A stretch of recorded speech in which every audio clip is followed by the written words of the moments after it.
Madam Chair and members, thank you for the opportunity to appear before you today. My name is Karla Nemeth. I am the Director of the Department of Water Resources. And joining me here today is Joel Ledesma. He's the Deputy Director over the State Water Project.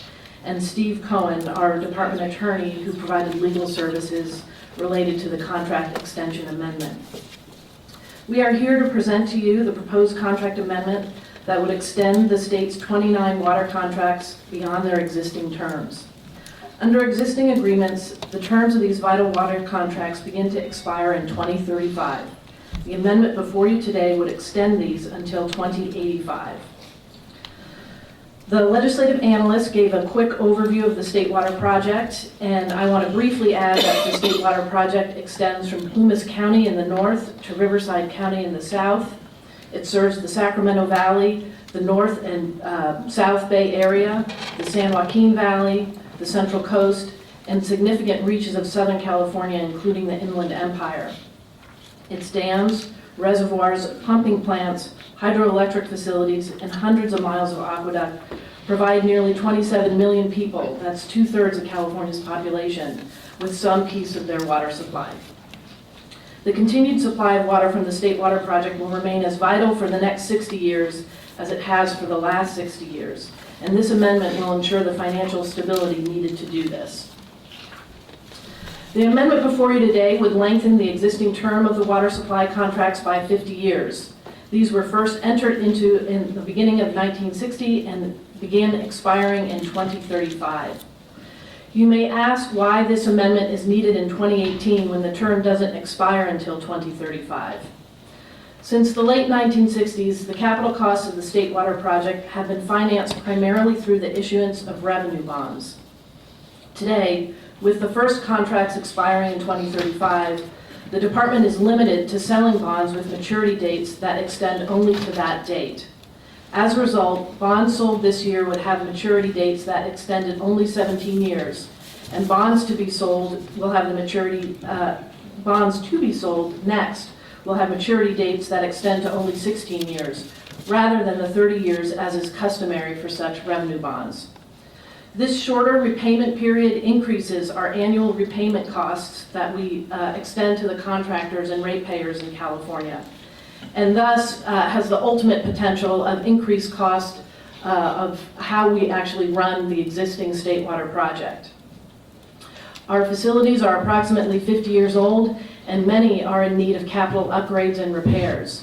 Annually, the Department of Water Resources undertakes capital projects to do just that. Some examples are the recent seismic reinforcing of Paris Dam, the reconstruction of the Thermalito power plant in the aftermath of a damaging fire, and the reconstruction of the spillways at Oroville Dam. These really just scratch the surface of the repairs and refurbishments and replacements that we anticipate necessary on 400 plus miles of aqueduct, 300 miles of pipelines, and to the 32 pumping and hydroelectric generating plants. The ability to effectively and affordably finance these projects through 30-year bonds is vital to the State Water Project, the public water agencies, and their ratepayers. In addition to extending the contracts, the amendment would eliminate the no longer needed amortization schedules of repayment, and instead it would shift this amortization to a pay-as-you-go system, and this effectively better matches revenues with expenditures. It also increases our operating reserves that are available to the State Water Project from $30 million to $150 million, an amount which better reflects the reality of operating a water utility of this size. And it was derived from an assessment of similarly situated utilities and an estimate of future operating expenses. It also establishes a finance committee to recommend financial policies such as appropriate debt limits and criteria for projects to be financed or paid for in the year of the incurred cost. And finally, the amendment before you establishes a reinvestment account. This would fund some of the capital projects in lieu of issuing additional revenue bonds, and a support account that would fund actions that otherwise would not be chargeable to the water contractors as water supply charges. I do want to touch briefly on the theme of the interrelatedness of the contract extension to the water fix project and the amendment that is the contract amendment that is underway related to that project. I know there has been much discussion about it, and it is very important to emphasize that what's before you today is essentially, it's critical to the financial underpinning of the State Water Project and our ability to run the literally billions of dollars of assets we already have in the ground that are moving water all over California. WaterFix, as I mentioned, has its own separate contract amendment process that is similar to the way we've handled other projects that have been built recently that support the State Water Project. That includes the South Bay Aqueduct, it includes the East Branch of the Aqueduct down in Southern California, and it includes portions of the coastal aqueduct that serve the coastal portion of Southern California, or Central California rather. So it's not uncommon that the department pursues a separate contract amendment whereby we establish how costs for that particular project would be allocated amongst contractors in charge.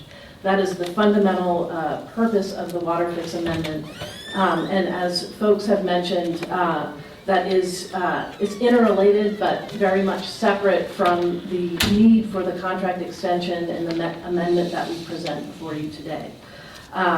I'd be delighted to answer any questions you have on the amendment before you today and our process on the WaterFix amendment as well. Thank you very much. At the hearing, I asked about the impact of the WaterFix project to ratepayers, and a representative from your department responded that, quote, a revised estimate was in the works and the legislature would have it by the end of the summer. I pushed hard to get a sense of timing. I think I offered the season's option, and I was told by the end of summer. We are now in the second week of September, and to my knowledge, such a report has not been shared with the legislature. I'd like to know why and when we can expect it. You can expect that next week, Senator Mitchell, and that was me who provided that response, and you can expect that next week. Excellent, thank you. With that, I'll open up to committee members. I have a list of questions, but I want to afford you the opportunity first. Don't everyone jump at once. I will go with Senator Fuller, followed by Monty and Pam. Senator Fuller. To me, it seems like we've kind of got two questions before us here that we're trying to lay out so that we can move forward with whatever we're going to do at the end of this meeting that's different than what we're doing in this oversight hearing, and in the way of maybe more oversight or different oversight. One is what the effect on the, let's call it, water grid is for daily use and regular use across the state, and the other is what is the effect of WaterFix and its amendments. And it seems like basically we've laid out two different options now, and I'd like to explore for a minute, isn't it true that some state water contractors have already contacted you asking for auto renewal of their contract, which was allowed in their contracts, because it puts them in a difficult position not to be able to refinance beyond 17 years, not to, I mean, obviously they have these huge facilities. If you think about your water plants in your districts and, you know, the miles and miles of pipelines and the employees and all of the people who depend on those wholesale water supplies, getting them, those aren't just going to go away. Somebody's going to have to finance them, and 17 years, you can't even hardly finance a house for 17 years, much less this kind of facility. So isn't it true that some of the state water contractors have already asked for auto renewal, as was allowed in their contract, but my information is that it's sort of those requests have sort of been ignored by D.W.R because you didn't have this authority to control these things. Could you speak to that? Sure. In terms of your precise question about a request for auto renewal, I think I'll defer to Joel Ledesma, the head of the State Water Project. Good morning, Steve Cohen with the Department of Water Resources. The contracts, the 75-year-long contracts that were entered into in the early 1960s, had a provision in there, we call it an evergreen provision, that would allow the contractors on notice to the department at least 90 days before the contracts expire to have those contracts renewed on the same cost basis, the same water quality, the same delivery. So Senator, I think what you're referring to is even though the requirement is at least 60 days before the end of the contract, you can put in this notice.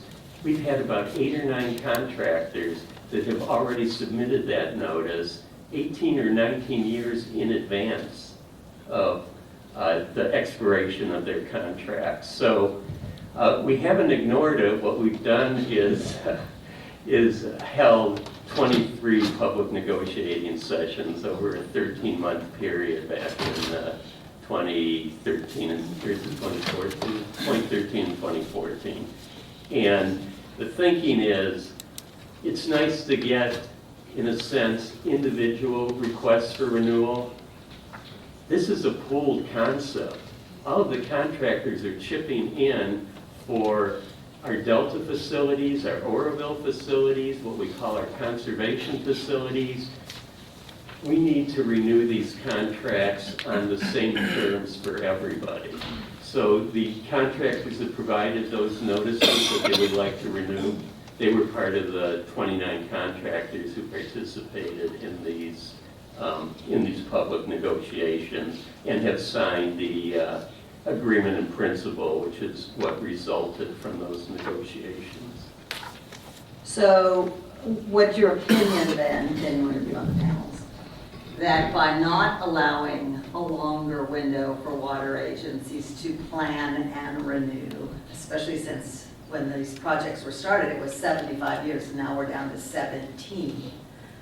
And most of them have grown multiples much bigger than they were when they started, that perhaps you're actually endangering the fiscal stability of the projects more than by not having this hearing than by having this hearing. Because I think that was one of the things that Dr. Pam brought up was, what is the financial stability of, the state water contractors, and what evidence do we have that they're going well? And if you consult with the history of what the state water projects, how the financial stability was based, it was really pretty strong.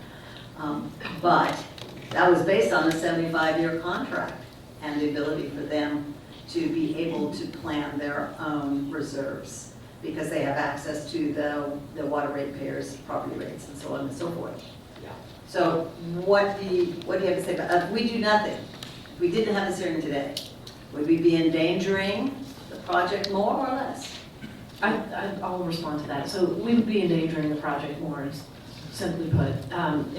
Without the hearing today, it would really challenge the affordability of known projects that we need to start bonding for so that we can get them online and continue to run and operate the existing system. Without the hearing today, ultimately that becomes less and less affordable to our state water contractors.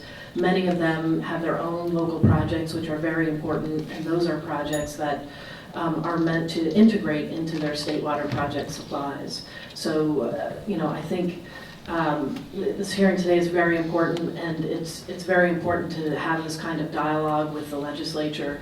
And I think it's essential to not only the fiscal integrity of the state water project, that is maintaining its affordability, but also the water security of the state of California. So then I would perhaps read into this that the second part, like if we go forward just as we are and we allow this hearing to allow business as usual for the state water contracts, which by the way, frankly, some of the state water contractors feel that D.W.R is somewhat like the PUC and dictating rates to them. It's not really that private people come up with how much they're going to do, but really what the pooled costs will ultimately be if they want to continue to participate. It is the new water fix piece that perhaps would be the oversight piece if the legislature were going to continue to spend its time most wisely and the oversight dollars most wisely, which would then be in another contract. However, we are allowing that to go forward by giving them the opportunity to have new bonds with longer terms. So my suggestion, as I'm turning out, my suggestion is those of you staying, is that if you are looking for ways to do more oversight, that it would be somewhere around new bonds being renewed, rather than the whole state water contract and its whole history, which mostly is pre-existing, which is operating really very well, at least up until now, and which can go forward with more certainty after this hearing today in terms of local planning. Thank you, Senator Fuller. Senator Monia? Thank you, Madam Chair. And I appreciate the director's presentation. If I can simplify what I've heard, the urgency or benefit of these amendments moving forward is to allow the issuance of longer-term bonds that translate into lower costs and rates to pay off those bonds. Is that accurate? Correct, yes. And I think this was your response to Chair Mitchell, but just to be clear, are you able to give us any estimate of those savings, how the universe of savings that may translate to ratepayers with the ability to issue longer-term bonds, or was that what you said you're getting to us next week? No, that's separate. Okay. Yes, so we do have some information. It's really centers around debt service and what our annual debt service payment will be if we continue to delay. And just as a marker, if you will, we anticipate the debt service on revenue bonds would in effect really double if we were unable to extend the contracts and issue bonds and were, let's say, limited to the remaining 10 years, for example. If we pursued this extension discussion over the course of the next several years, you can very quickly get to a situation in which you're doubling the debt service for the And project. is it fair to extrapolate if you double the debt service that you're going to double potential rates to ratepayers? Or is I would defer to the public water agencies. They are the ones who ultimately establish the rates that and how those rates actually affect their ratepayers, and that's typically a mix of not only state water project charges, but also their local projects. But ultimately, you can anticipate a significant cost increase to be passed along through the state water contracts. Thank you. So now shifting back to the correlation with the water fix. Clearly what you've described is broader than the water fix, but you've also discussed openly that there is a correlation. What is the status of the water fix negotiations in terms of timetable, public input into that process, and legislative oversight for any contracts that are negotiated on the water fix? So the public process associated with contract amendments, the one that we use for the water fix amendment is the same one that we use for the contract extensions. We are obligated to hold those negotiations in public.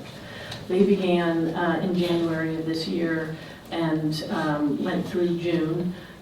We have a draft agreement in principle. That is the document by which our attorneys start to write a contract amendment. And then that also goes through its own CEQA environmental review, which is a process that is just underway. I think we have a notice of determination as of maybe a month ago. Those, as I mentioned, those negotiations were held with public notice. We did get some feedback that the legislature was not aware of that, and we can certainly in the future make sure that the legislature is receiving those kinds of notifications. But that's the timeline for the water fix amendment. We wouldn't expect it to be completed until the very end of this year. So that's helpful, but what I hear in there is that while we might receive some notice, there is no direct legislative oversight related to those negotiated amendments on the water fix. Correct. There is not the informational hearing that you have associated with the contract extension. So what are the pathways for legislative oversight of the water fix and those negotiated amendments?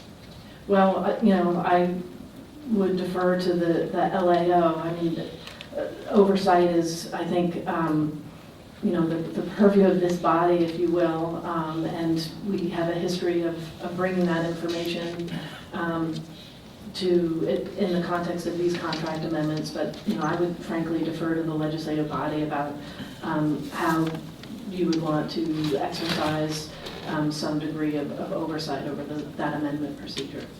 Thank you. Maybe could I just turn to the LAO and get your response to that question? Yeah, I think there is no statutory requirement for legislative oversight on that process right now. And so I think, as the director mentioned, it is your purview to exercise the oversight that you feel is appropriate, either by requesting that they come and have oversight hearings and present, or if that is not sufficient and you feel that it needs to be statutory or more rigorous, then to take action to implement some of that. So that is a potential pathway. We did convene an oversight hearing of Natural Resources and Water Committee for, again, an informational hearing.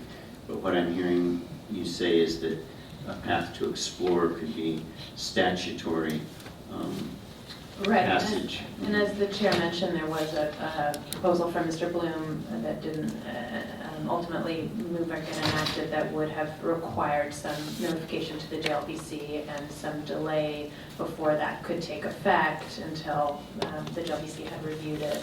So while that bill didn't pass and could be resurrected in the future,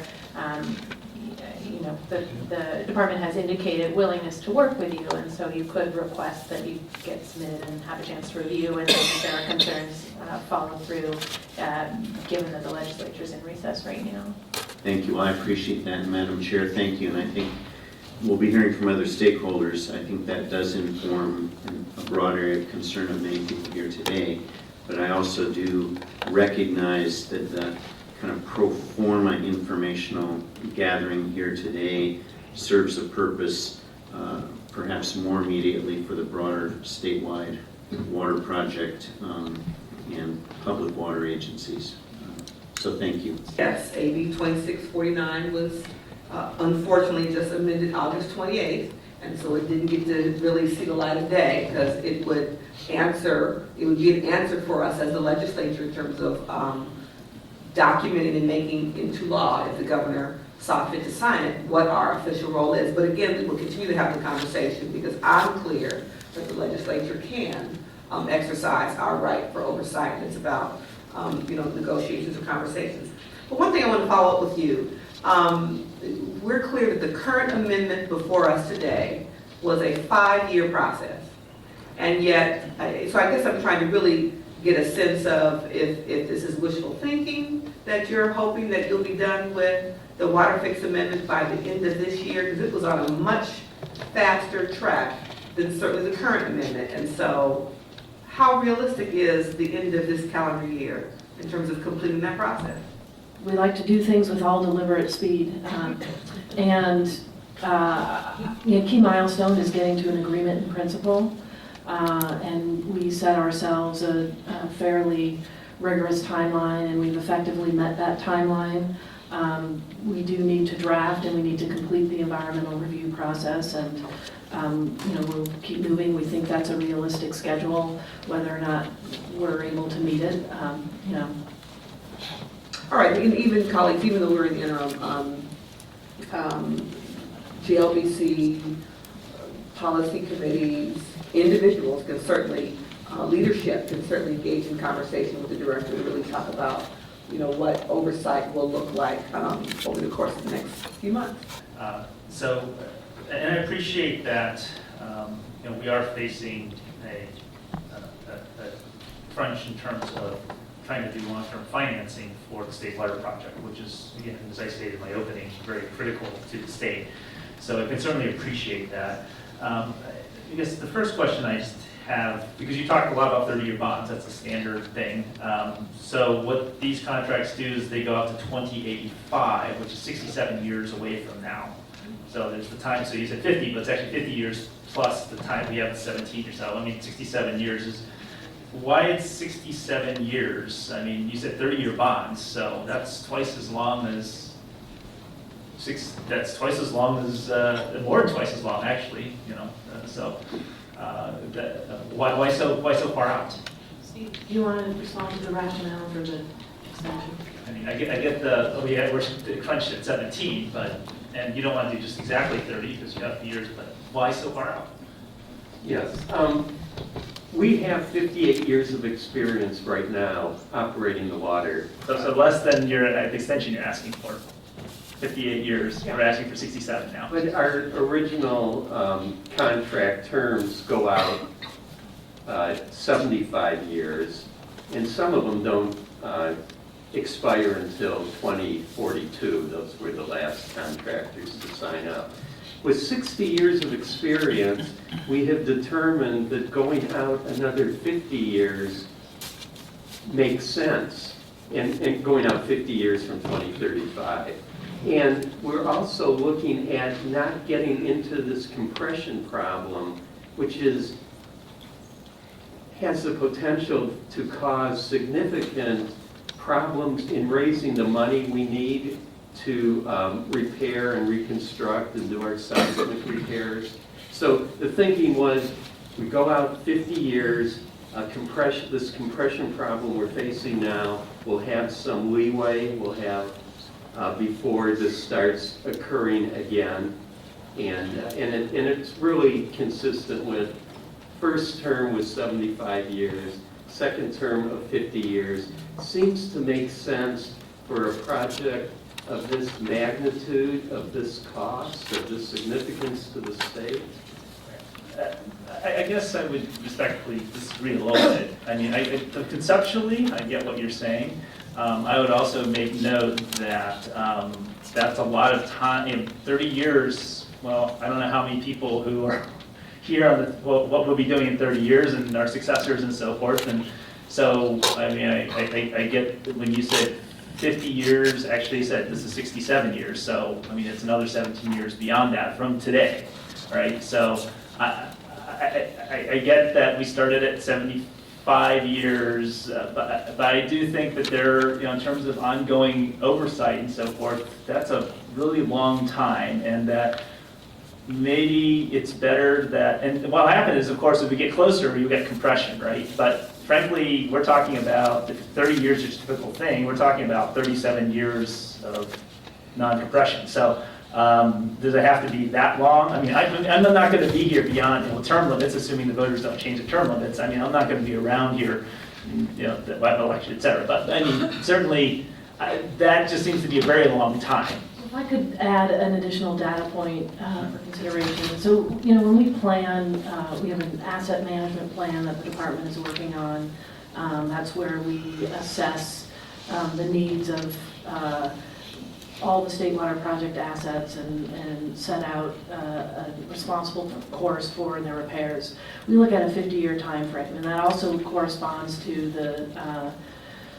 the likely life cycle of facilities of this magnitude. So that is also very much part of our thinking, is the life cycle of the projects we anticipate these kind of revenue bonds would fund. So what I keep hearing is I heard 30 years for a lot for financing, right? And now I'm hearing 50 years, and then we have 67 years. So I guess I would, and I think that there is, I mean, this is not for me, and because I won't be in office then, but I do think in terms of oversight, et cetera, that maybe we ought to have a cycle that makes, and what that means is that it's not that it's going to be, that does mean that maybe every decade the legislature should be looking at these contract things instead of 30, 20, 30 years out, every 30 years. I mean, Right, every time, right, so because, and that's what you'll actually be doing, as we get closer to the end, we'll push it out, because exactly, I mean, we want to be able to allow you to do long-term financing, we want you to think, in long terms, right, you have assets, et cetera, but also I think in terms of being sure that it's a public, I mean, it's so important to everyone, it's a public process, that we have people engaged, that people are coming back, we're having these types of hearings, we're having these discussions, that these don't just happen once every 30 years. So just want to throw that out there. Let me very quickly, On this point, perhaps it would be easier if we ask the director to provide us with some information such as what is the bond default rate, if there is one, what is the average number of years before the bond default rate, and then we maybe take that information, if that could be sent to the chair, have a small subcommittee that we look over, and then we have some better conclusions about new bonds and new bond oversight based on some statistics, since admittedly they have 68 years or so experience. If we find, for example, that there is relatively few bond defaults, or if there is a period that's worth short or long, then we could maybe drill down just on those areas, because you're talking about 29 state water contractors, you're talking about huge database, and so that might help get to the place you want to start.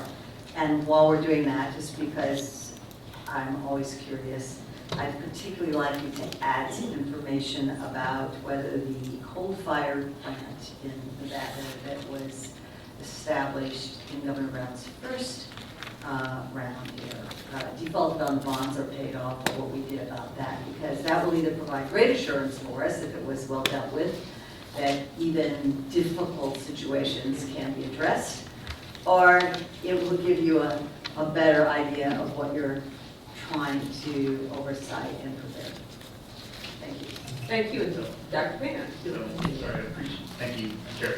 So the next, I guess the other next question I have is actually, so one of the amendments basically allows the department to issue bonds and charge contractors, regardless of facilities, as it's before 1987, and also to finance other capital projects that were not already listed in the contract, if the department and 80% of their affected contractors define mutually agrees, which seems to be pretty open-ended.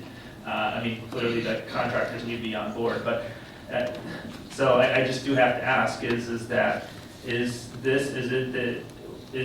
will the department clearly declare here in public at this hearing that that provision will not be used to finance the water fix, and that we will not be floating bonds to fund the water fix using this mechanism, using this amendment, proposed amendment, contract amendment?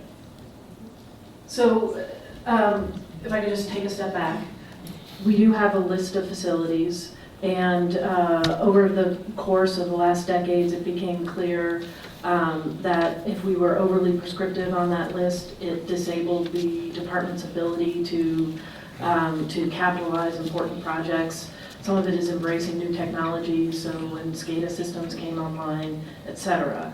The Delta facilities, the listing of Delta facilities as a topical areas already used to fund important projects in the Delta, such as levee work in the Sassoon Marsh, fish screens that we're doing, some work out in the Yolo Bypass.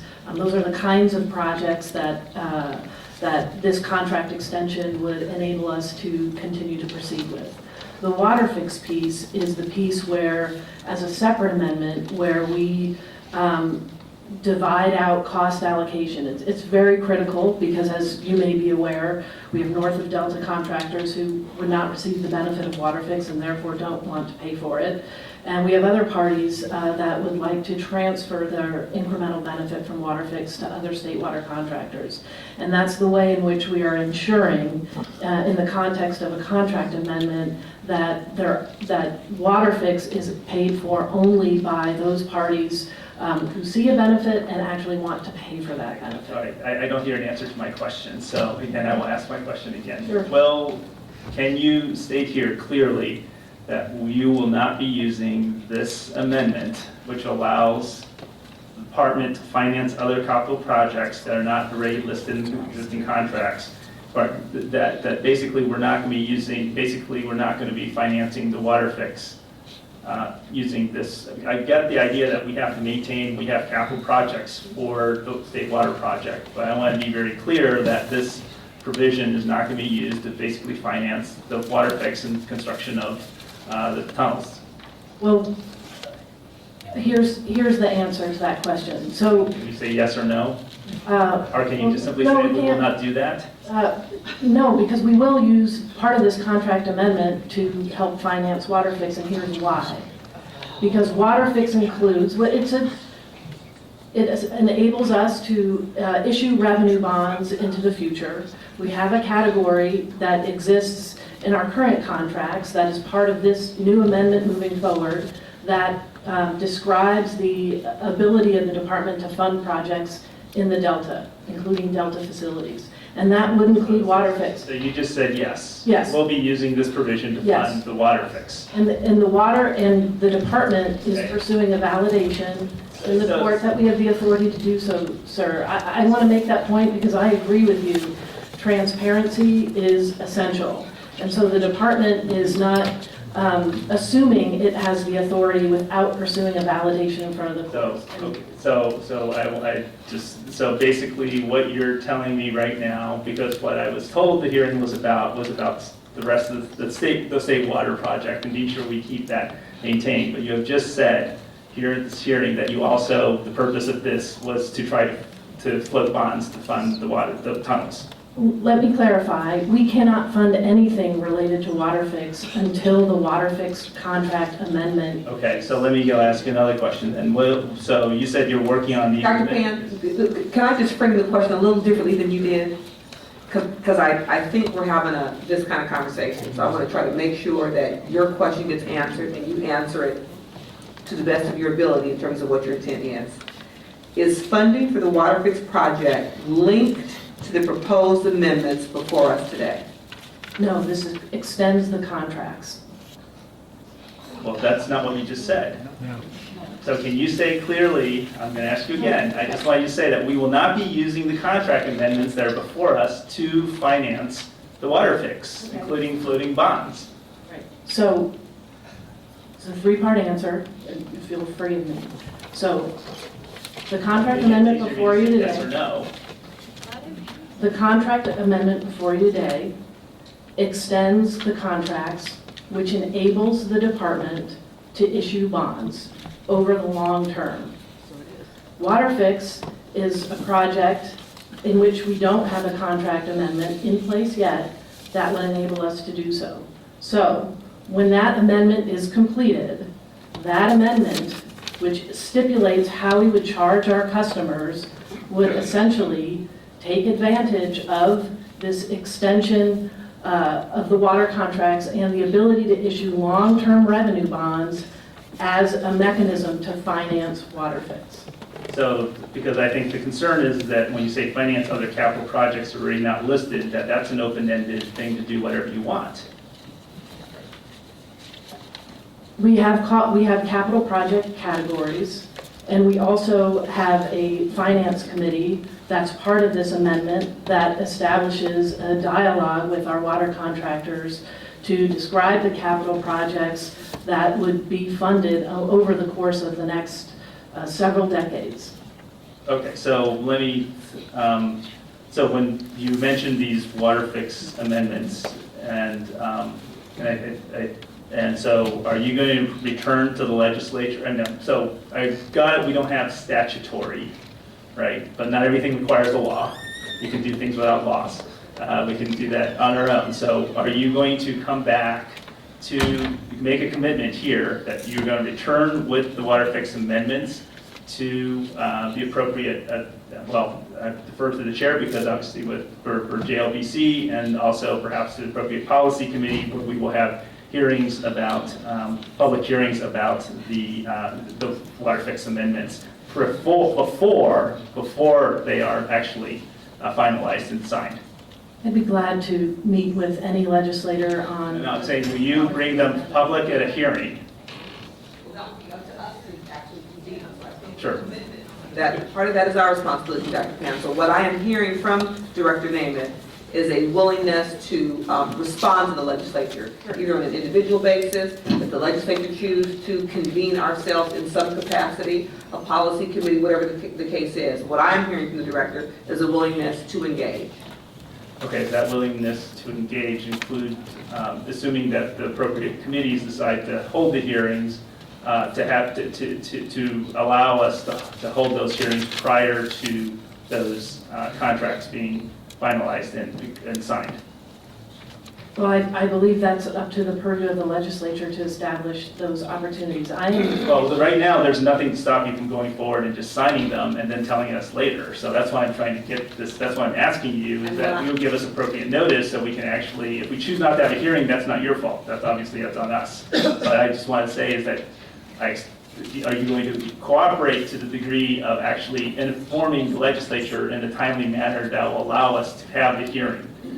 certainly. I want to point out that the water fix contract amendment itself is subject to CEQA review. This information is all publicly available, and I would be glad to meet with any member, or should you establish a policy committee or a group that wants to hear that information, I am certainly committed to talking about it publicly, and it is publicly available now. Okay, well, I think that, well, certainly as an individual legislator, when I hear from you, but I also would also urge that we have a public hearing about that, and again, in a timely manner. And then I guess my final question, I appreciate the indulgence of the chair. I did ask the question of LDO, but to follow up, in terms of these contracts, what's the liability to the state? So if a contractor or several contractors have financial problems or unable, to what point does the state have to step in and intervene? Steve Cohen again. Currently sell revenue bonds as opposed to general obligation bonds. Revenue bonds are backed by a source of revenue that we designate in our resolution and that the bondholders are aware of because it's the contract with the bondholders in effect.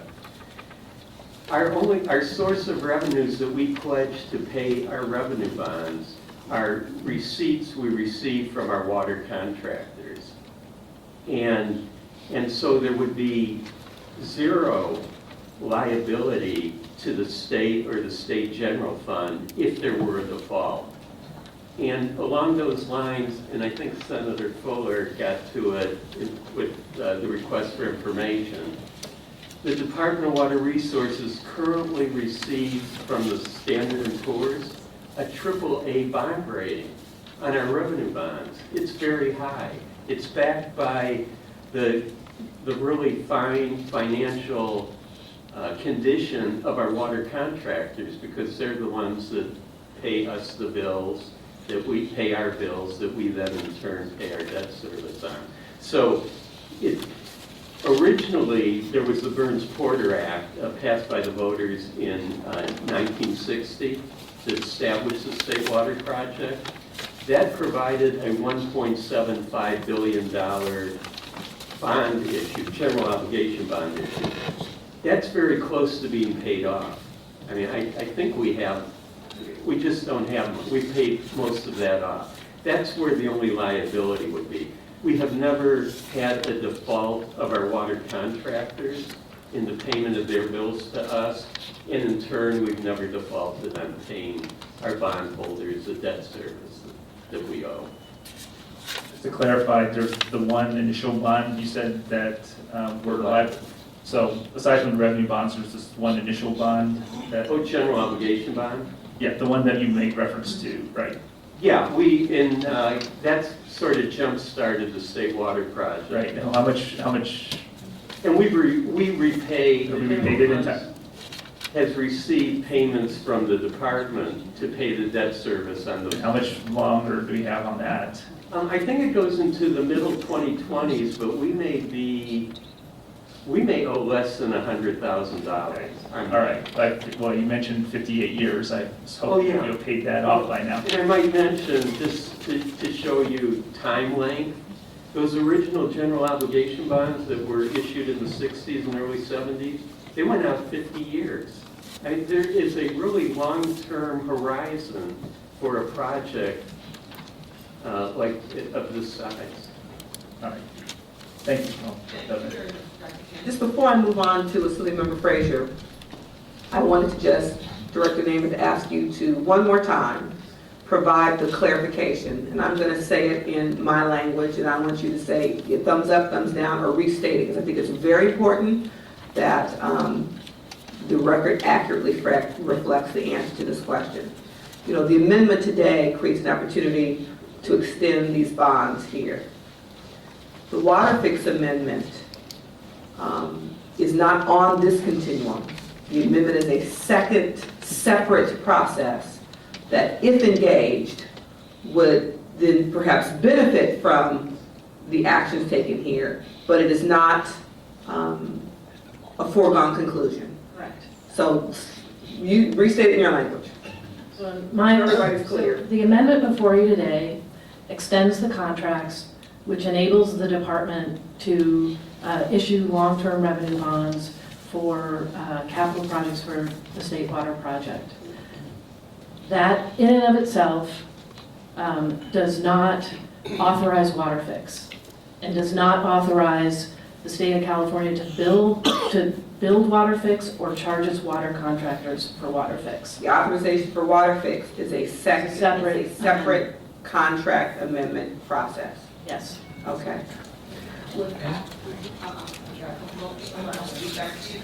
Dr. Pan, I'm trying to manage this whole process here. Assembly Member Frazier. Director, you know, we look at the acceleration of what we're doing here. You know, I had a project, and you and I talked about it in my district. It was called Dutch Slough Tidal Project. It was entitled in 2002. And, you know, all of the environmental and all of the processes, we just broke ground this year. 16 years. But this process, you've accelerated. So my district didn't matter, that project didn't matter, but it was the restoration of tide and water lines in the Delta. It would have helped the health of the Delta. But we've accelerated this project to no end to make sure that special interests are catered to, but the people of the Delta were left on the back end. And so we look at these accelerations so you can get bonding and whatnot. I don't know what factors have been taken in from your expenditure committee or whatever, and who sits on that? Is it agency people, or is it people that actually have value as stakeholders that actually can weigh in? Or is it just a rubber stamp? Like, you know, most agencies do have an internal, but, you know, just generally because they say they're going through the paces.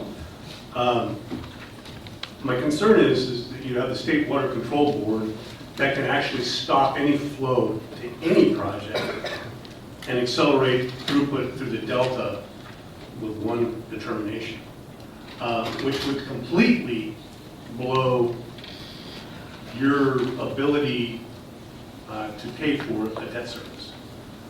The other process is, you know, there's a projection of possibly of an extended drought up to 10 years. So you're circumventing the lower Delta by doing a water fix. I'm worried about the impact on the ratepayers and then ultimately the taxpayers. And again, when you look at Orville, I think the department was responsible for the construction of the spillway. But yet, poor construction practices, what's the cost, where are we at now on that project? Is it over $1 billion? Yes, 1.1 billion. Okay. So seeing that $1.1 billion could have been utilized for so many other projects, had the project been done well, I'm really concerned about being able to trust. Being able to trust is, to me, I don't believe in a lot of these things because this project has been jammed. This whole process for contract extensions absolutely is being jammed. And when you have 17 years to include the legislature, include the public. I think that seriously, we need to go to a process where there has to be an expenditure plan that the legislature needs to approve. We've seen it on other projects, you know, Madam Chair, that we're taking it on good faith that you're just going to do it right. Well, we have a $1.1 billion expense now that we had trust in an agency and it wasn't done right. So I'm hoping that you can slow your roll and understand that we all have concerns. And the problem is we just went into recess and not a lot of the legislature can weigh in to this component. But anytime that we do legislation to do part of this process, it seems to not make it to the governor's desk. So I'm hoping that you have an opportunity to build this relationship with the legislature, because there's a part of the public in Northern California that, again, D.W.R. I think the example is Dutch Slough versus Waterfix. You know, it's really disheartening that I see that we're here, and I have to be here during recess when I can get a district representing my constituents. But I appreciate the chair's absolutely being transparent and unbiased. This is an absolute opportunity, and I can't thank you enough. Thank you very much, Mr. Fraser. I appreciate you. We're going to hear from Senator Galgiani, followed by Senator Nielsen, and then we'll move back to Dr. Pan. Senator Galgiani. I want to thank Senator Pan and Senator Mitchell for asking the question that I wanted to push on, and that is with regard to whether the amendment before us would allow for any bond dollars to go toward the water fix itself. I think rather than ask if you would be willing, I'd like to see the committee require that you come back to this committee with any water fix amendment prior to, that you actually are, that we're requiring you to do so. I wish that I would have introduced legislation this last year to require that, and I will do so next year. I think that that's imperative. We have done that with other mega water projects or mega projects in general. High-speed rail, if you were the high-speed rail authority, you would be coming before the legislature with a business plan, would be coming and making a request for dollars to be used, even though your contracts are with water districts and other providers and the contractors. We are still using state dollars for the department as a whole, and we're still responsible for the project as a whole. The second thing that I'd like to ask you about, you mentioned the asset management plan. Can you talk to us more about that and what that exactly is, and how you ensure what the deliverables are in that, and what the costs are associated with those actual projects, and what's that look like? Because that's something that I think as members we should all see. We should be reviewing that. So I'm going to turn it over to Joel Ledesma, who's more familiar with the details on the asset management plan. But you know, the overarching message for the State Water Project, which is true of a lot of our infrastructure in California, is it's aging infrastructure, and water in particular also subject to the challenges of a changing climate on top of that aging infrastructure. So the asset management plan is a document that's been under development for the last couple of years.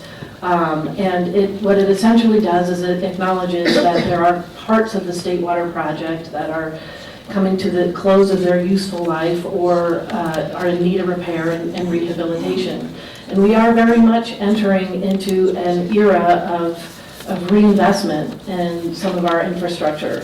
And we're going to need to do that in a transparent way. And we have a lot of abilities that we didn't have when the State Water Project was originally built.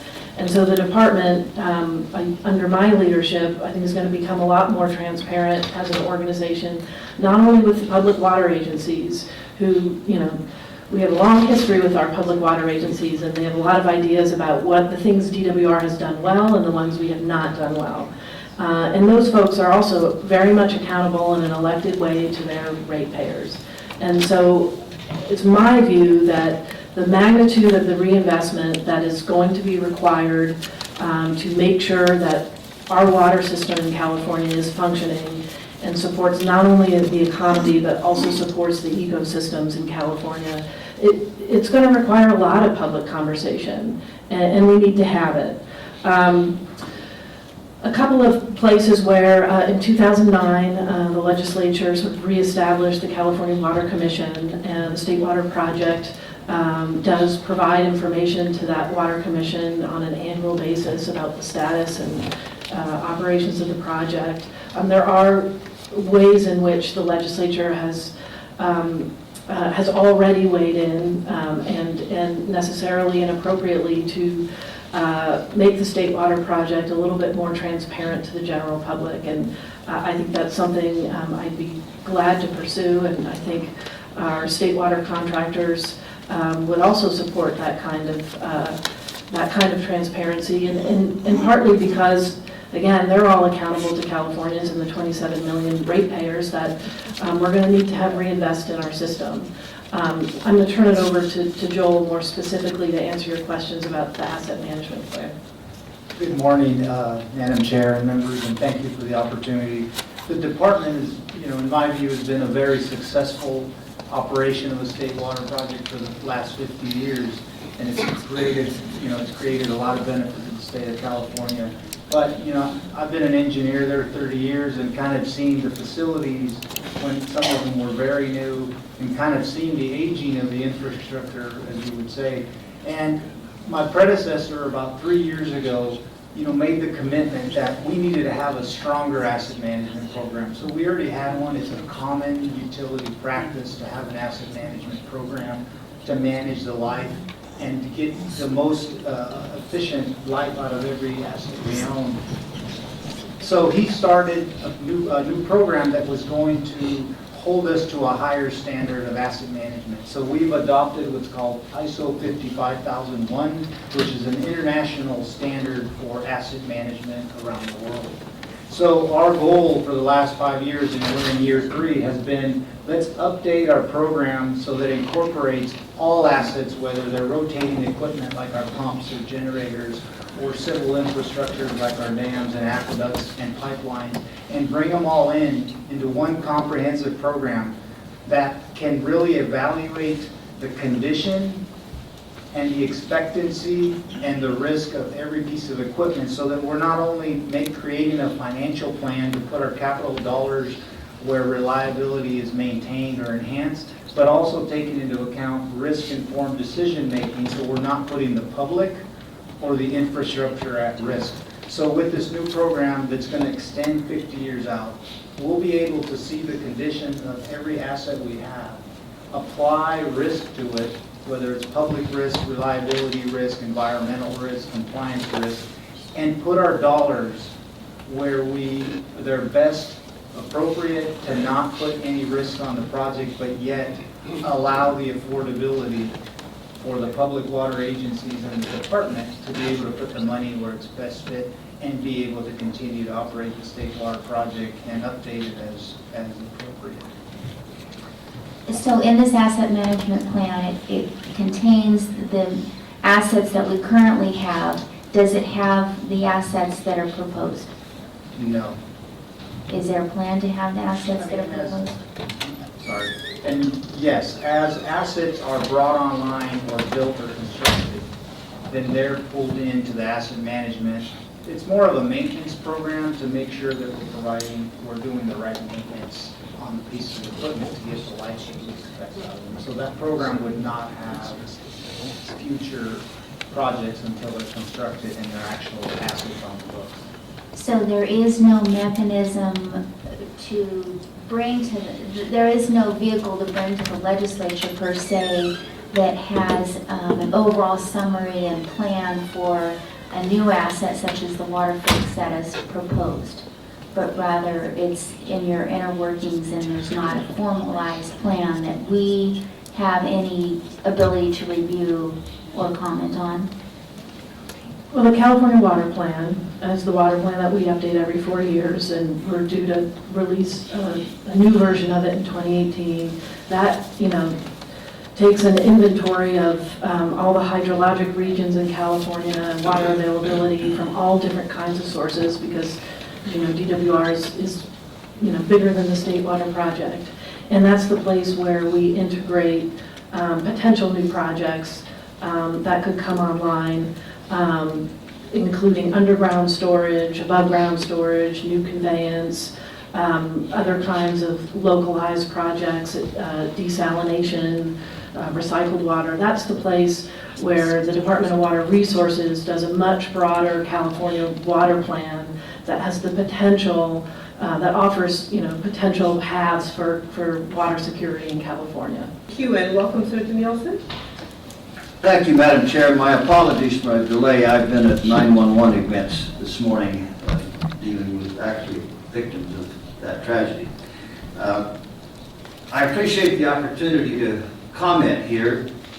I must say that it's of some concern to me that this is occurring after the legislature has adjourned. But at least we're getting to have an opportunity here to comment. I would like to compliment Director Nemeth. We've had many meetings over the months since her appointment, and it appears to me she's very sincere about reaching out and ensuring more accountability and transparency within the department. You have heard me many times in this very room say that there is no trust in that department, zero. And in the area that I represent, it's double zero because of Oregon.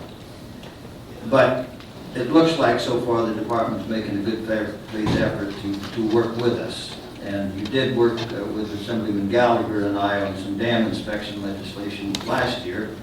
And on the governor's desk right now is another measure to allow community input, not directly in voting and doesn't have powers, but it does have the ability to meet and be informed and to inform the department. So that's moving in the right direction. I would iterate from my own perspective that indeed there is a lot of concern about water fix and where it's going to go and what its future in fact will be. What is absolutely clear though, there must be very strict legislative oversight of everything that is done. The overruns on Orville right now, frankly, are of great concern to me. Now, I know what the department has said about those overruns and why. But the degree to which those justifications are present, they are the product of 50 years of neglect. And the greatest neglect was the lack of boring or underground exploration as to what was going on underneath the spillways for decades, and inattention to fixing those problems before they exploded into this near disaster that we just experienced. That then emphasizes the point that I say all infrastructure in California needs much more scrutiny and management by the legislature. Projects under the authority of the Department of Water Resources, most assuredly. And what we're looking at here not only is the fixing, if you will, of the dam, or the dam, but repair, maintenance of the delivery system. That includes the levees and the bypasses that convey, and in fact, the delta itself, which, by the way, a through delta facility is a possibility that would not require either a tunnel or a canal. I would hope that we keep that in mind as we look ahead. Now, to be a little bit more specific, is this hearing now being constituted as a final legal requirement for the department to proceed with water fix? I think I heard that said, but I came in late. I want to be very sure about that. If I can reply, please, Mr. Chair, because I opened with making the clarification, so let me just state for the record that Water Code Section 14.7 requires the Department of Water Resources to present any renewals and extensions of long-term water supply contracts to an informational hearing of the Joint Legislative Budget Committee. And so while we've talked many people have had questions about water fix. But we're clear, our role and responsibility here today is to hear and ask questions of the proposed current contract amendments. Well, that does comport with my understanding. And then my then offering as we proceed is that the legislature have a very significant oversight role. The Senate in its committees, the Budget Committee and the other case would be the Resources Committee affecting this area, have been very active in oversight hearings. And it would be my intent to see that, if anything, step up as we proceed so we don't get drifting off on the sidetrack here or get different agendas. There's also concern, because it was mentioned, the Water Commission and the Water Board. Concerns about those particular entities themselves going, quote, their own way. And I've had many concerns and objections and verbal observations about that particular phenomenon in government. With that kind of a soliloquy, Director Nemeth, what would you be able to say to me to give me comfort that this is not going to be a complete, huge overrun, that controls are going to be in place, that things that are proposed, the highest degree of efficacy and accountability? I expect that your question is related to water fix, related to accountability and cost. So, Well, the fixing of Oroville too, that's far from done, and the conveyance system. Maybe I'll start with Oroville. As you know, and I know the department has been in some dialogue with you and Assemblymember Gallagher on the additional costs that we most recently reported, largely due to a construction project that we are simultaneously designing and constructing, because that's what public safety demands. We will, as an outcome of the comprehensive needs assessment up at Oroville, which will describe improvements to the facility necessary into the future to make sure we maintain the highest degree of public safety. That will have its own projects, and those projects will be ones that would be designed and constructed as part of the State Water Project. In terms of the cost factor on those projects, they have in those we would, effectively have the luxury of designing and reviewing those designs, and much greater degree of management over time as those kinds of improvements are made. And I would expect that the department would do so in the context of a broader suite of transparency kinds of issues we need to address as it relates to, those kinds of projects at Oroville, but also any new kind of project that comes online. One of the ways in which we would do so is disclosing on a more regular basis where we are with our costs and how we're containing those costs. As it pertains to water fix in particular, we do have cost estimates out there. They do have a 37% contingency. Tunnel projects technically have a higher degree of cost uncertainty, and that's why the 37% contingency is already built into the costs as described. The department itself, through Mr. Ledesma's leadership, is I think making some important improvements in terms of bringing on a chief financial officer. That would be a new position at the department. It's going to be critical for how we manage the State Water Project's finances, so that the public water agencies who essentially pay for the State Water Project, and the state of California that has important oversight and interest in that utility running as cost effectively as possible, that folks have that information, and we're doing just a much better job at proactively communicating what the investments entail and why they're necessary. I thank you for that. Let me just another follow-up then. this would relate to the utilization of the Prop 1 bond money. The Water Commission has just made some decisions about that. To what degree will then now the Department of Water Resources engage? Now, I'm specifically referring to sites, reservoir.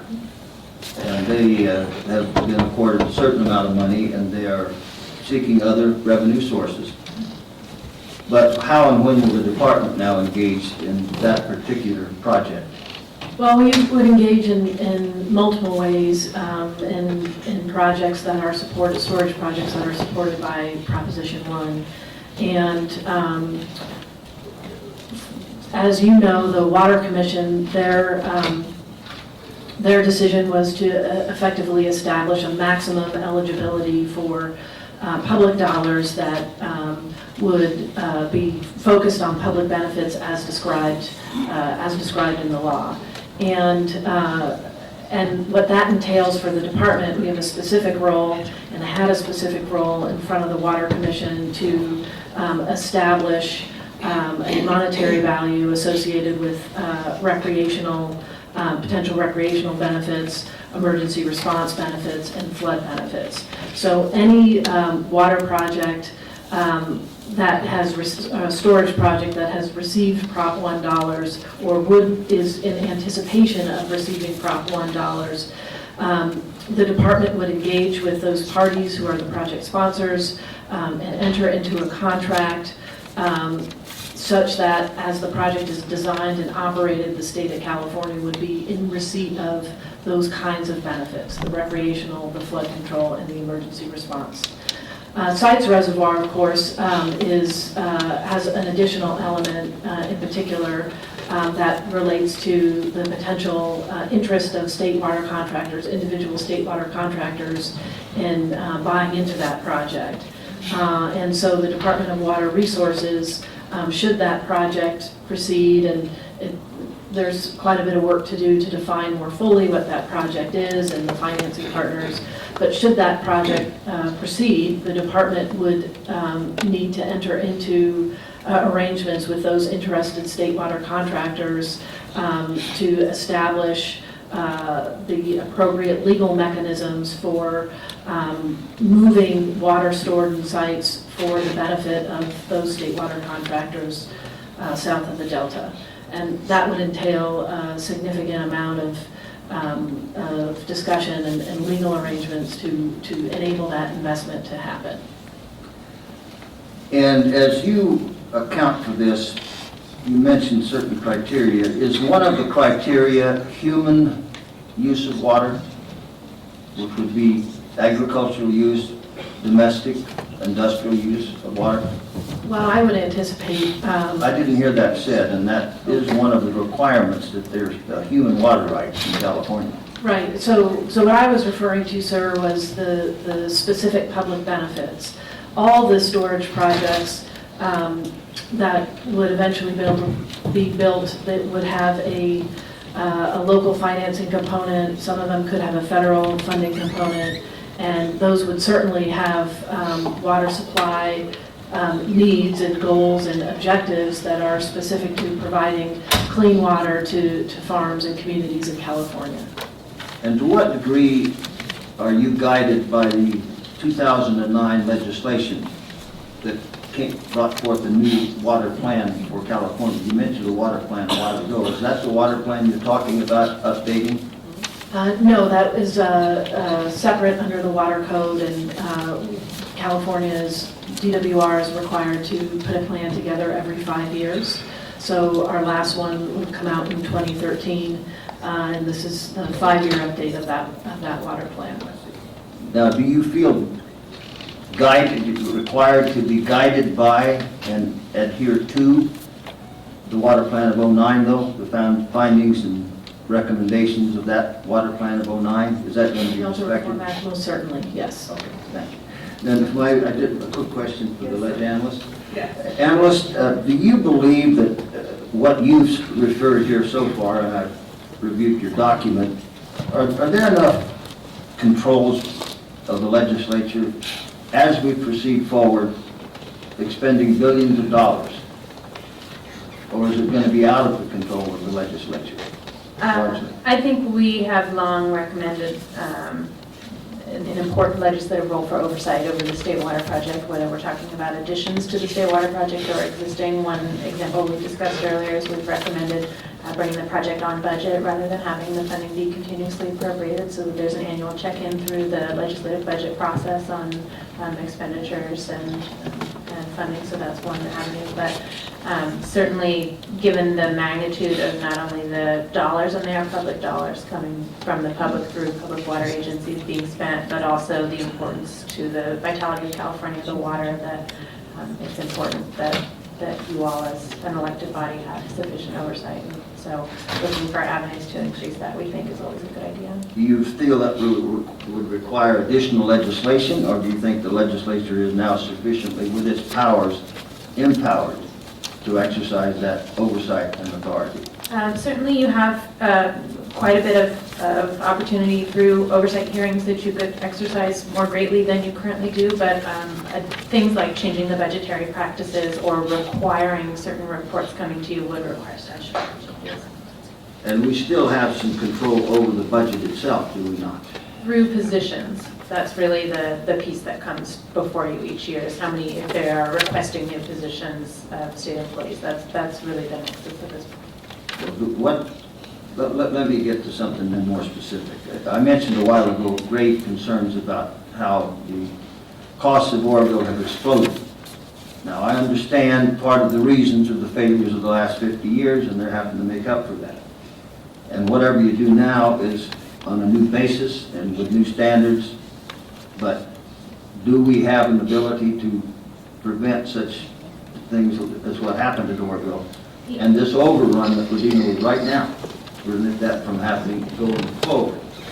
Yeah, and I guess I should have clarified, you do have a large piece of D.W.R.'s budget that comes before you every year, just not the State Water Project. That's the piece that's continuously appropriate. So their dam inspections budget, and there was additional funding provided and requirements. I guess actually some funding and also authority to charge dam owners additional fees to help support their work. So there are certainly avenues of D.W.R.'s budget that do come before you, but the funding from the State Water Project to support State Water Project activities typically are the continuously appropriated fees. Well, in this budget, I think we made some very significant progress in terms of some rehabilitation of the conveyance system. So that's good. Madam Chair, thank you for the opportunity. Appreciate you being here, Senator Nielsen. We're going to circle back to One piece that you will be with the water fix is with a longer period of time, of course, you're able to finance over a longer period of time. Okay, got that. There is, then you're working on a separate set of water fix amendments that I heard that we will hopefully be discussing prior to their approval of the legislature. But I also just want to clarify, because there's also another amendment. So aside from extending the contract, the length of your financing, your bonds, that actually change, this amendment basically allows the department to issue bonds and charge constructors for the financing costs of repairs and capital projects, regardless of whether the facilities were in existence prior to January 1st, 1987, which is a current contract requirement. So that requirement's been changed. So now there's no date. And to finance other capital projects that are not already listed in the contract if the department at least 80% affected contractors agree, which basically means as long as 80% of the contractors and the department say, fine, we can finance anything outside of the existing contracts.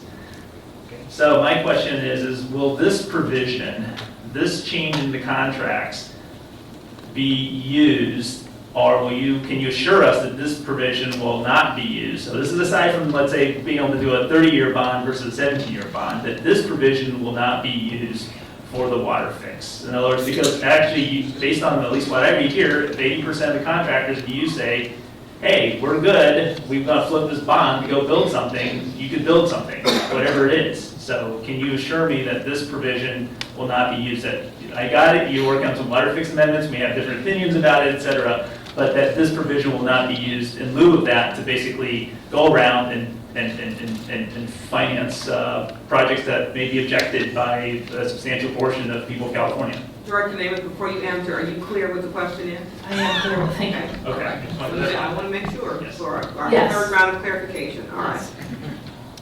No, it will, can you clarify that, Right, right. can you clarify that this amendment will not be used? Okay. And I'm saying, yes, it will not be Get used. used for the water fix. Okay, I just want to be very clear on that. Okay, thank you.